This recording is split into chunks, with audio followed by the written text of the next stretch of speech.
एक समय की बात है, किसी गांव में एक साधु रहता था। वह भगवान का बहुत बड़ा भक्त था और निरंतर एक पेड़ के नीचे बैठकर तपस्या किया करता था। उसका भगवान पर अटूट विश्वास था और गांव वाले भी उसकी इज्जत करते थे।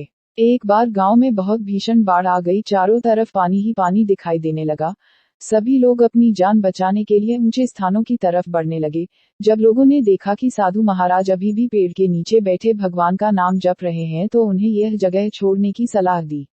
पर साधु ने कहा, तुम लोग अपनी जान बचाओ, मुझे तो मेरा भगवान बचाएगा।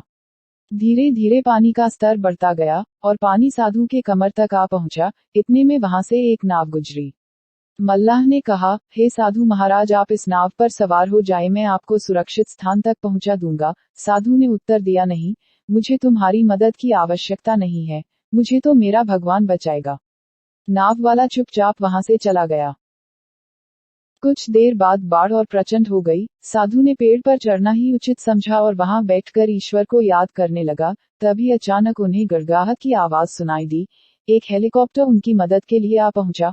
बचाव दल ने एक रस्सी लटकाए और साधु को उसे जोर से पकड़ने का आग्रह किया, पर साधु फिर बोला, मैं इसे नहीं पकड़ूंगा, मुझे तो मेरा भगवान बचाएगा। साधु हट के आगे, बचाव दल भी उन्हें लिए बगैर वहां से चला गया।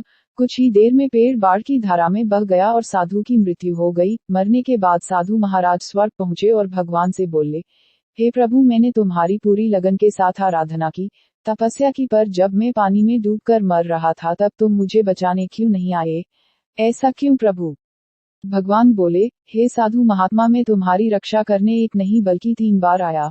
पहला ग्रामीणों के रूप में, दूसरा नाव वाले के रूप में, और तीसरा हेलीकॉप्टर बचाव दल के रूप में। किंतु तुम मेरे इन अवसरों को पहचान नहीं पाए। मित्रों, इस जीवन में ईश्वर हमें कई अवसर देता है। इन अवसरों की प्रकृति कुछ ऐसी होती है कि वे किसी की प्रतीक्षा नहीं करते हैं। वे एक दौड़ते हुए घोड़े के समान होते हैं जो हमारे सामने से तेजी से गुजरते हैं। यदि हम उन्हें पहचानकर उनका लाभ उठा लेते हैं, तो वे हमें हमारी मंजिल तक पहुंचा देते हैं, अन्यथा हमें बाद में पछताना ही पड़ता है। आपको हमारी ये कहानी कैसी लगी, लाइक और कमेंट कर जरूर बताएं। ऐसी ही रोचक कहानियों के लिए हमारे चैनल टॉकिंग स्टोरीमैन को सब्सक्राइब करें और दोस्तों में शेयर करना ना भूलें। धन्यवाद।